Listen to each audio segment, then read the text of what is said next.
I was gone for 3 weeks closing the biggest contract of my career, and I came home to find my family ranch sold out from under me for $25,000. A bright orange sold sign was bolted to the gate my grandfather built with his own hands, and the woman responsible, the HOA president, smiled at me like she'd done nothing wrong.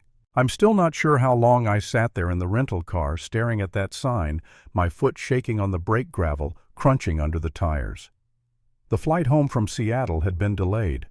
My phone was dead. My head was full of numbers and signatures and handshakes that were supposed to secure my company's future for the next 5 years. But the second I turned onto Ranch Road, none of that mattered anymore. All I could see was the gate that had greeted me my entire life, and the sign that didn't belong there. There was a moving truck in my driveway, a big one.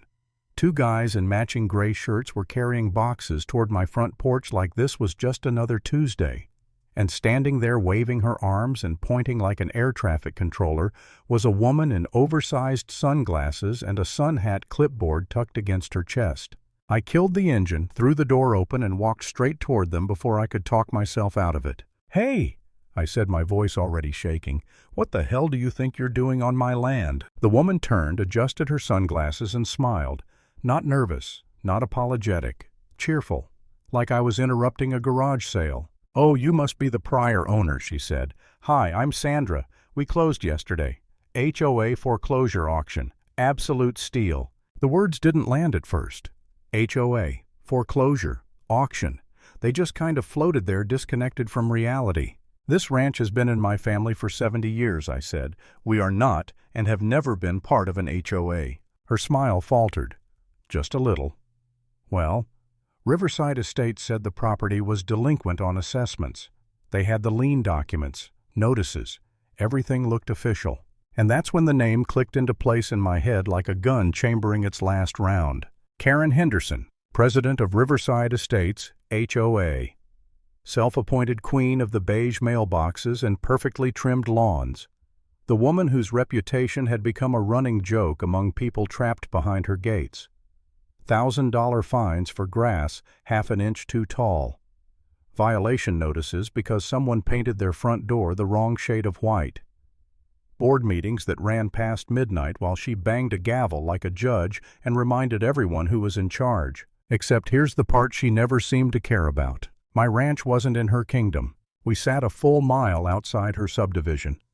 Agricultural zoning, recorded boundaries, deeds that predated Riverside Estates by decades. My grandfather, William Morrison, had bought this land in 1954 with money he saved after serving in Korea. He built the house himself, ran cattle until the market shifted, switched to boarding horses, fought developers in the 80s when they came sniffing around trying to carve the land into cul-de-sacs and identical homes. When he died 5 years ago, he left it to me free and clear. No mortgage, no liens, no debt. I paid the property taxes every year on autopilot. Everything was clean. Everything was solid. Or so I thought. 6 months earlier, the first letter arrived. Fancy letterhead. Legal-sounding language. "Dear homeowner," it began. It claimed that following a recent boundary expansion vote, my property was now subject to Riverside Estates covenants. Enclosed was a retroactive assessment invoice. I laughed, actually laughed out loud, dropped it straight into the trash. You can't just vote someone else's land into your HOA.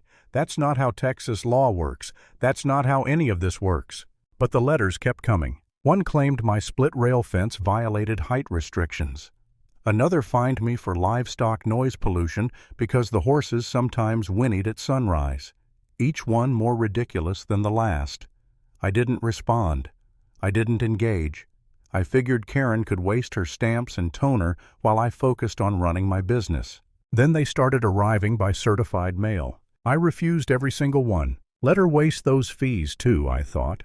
I had no idea that while I was refusing signatures, Karen was filing fraudulent affidavits of service with the county, forging my name on return receipts, building a paper trail thick enough to fool a distracted clerk into believing I'd been properly notified and had ignored every warning.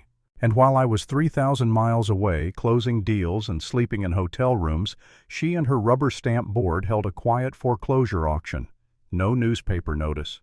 No posting at the courthouse. Nothing that might alert me, my lawyer, or anyone who cared about the truth.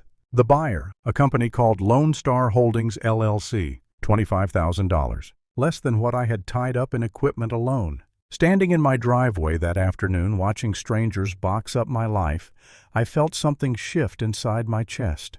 Not just anger, not just fear. Something heavier, something colder.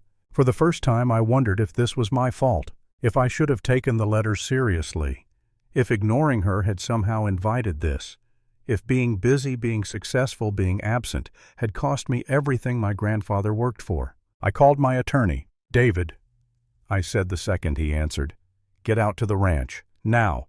Someone just stole my family's land." While we waited, I convinced Sandra and the movers to stop unloading. Trucks idled. Boxes sat stacked on the porch. Nobody spoke. The orange sign hung there mocking all of us.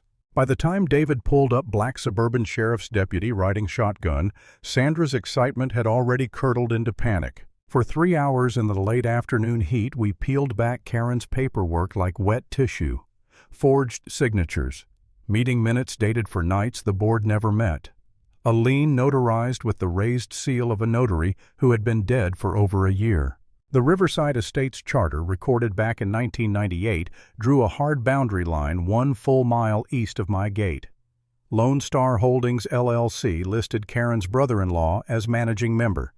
Karen herself as secretary. Conflict of interest doesn't even begin to cover it. The deputy took statements, radioed in a criminal complaint on the spot. David woke up a district judge until he found one willing to sign an emergency restraining order freezing the title. By sunset, the deal was dead. Sandra agreed to leave every box where it sat. The next 2 weeks were a blur. Subpoenas, search warrants, sleepless nights. David's team uncovered 2 other attempted land grabs along the subdivision's edge. Both had stalled only because those owners fought back sooner.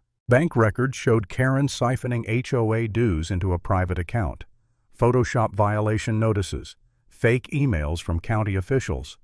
Residents had been funding their own neighbor's robbery without ever knowing it. When the money trail crossed state lines, the FBI stepped in. 3 months later, the courtroom was packed. Karen sat rigid at the defense table. Hair sprayed, lipstick perfect, hands trembling. The prosecutor rolled through charge after charge, each one punctuated by blown-up exhibits of her own handiwork. When residents saw their own signatures forged on minutes, they never voted on. Gasps rippled through the room. My testimony was short. My family has owned that land since 1954. We never joined an HOA. We were never legally served. The auction was a lie. David followed, methodical, relentless. Emails between Karen and her brother-in-law lit up the screen. He didn't even notice. Flip it in 6 months. Split the money. The judge didn't blink. Guilty on every count. The sale was void. The land returned. Karen personally liable for damages. 8 years in federal prison. Lifetime ban from any fiduciary role, including any HOA anywhere in the country. Karen stood up, face flushing, and screamed that I should have just paid the dues like a normal person. They cuffed her anyway. The orange sign came down the next morning. I burned it that night, listening to the horses move softly in the pasture my grandfather built. Some people think power comes from a title. They forget it only lasts until the truth shows up.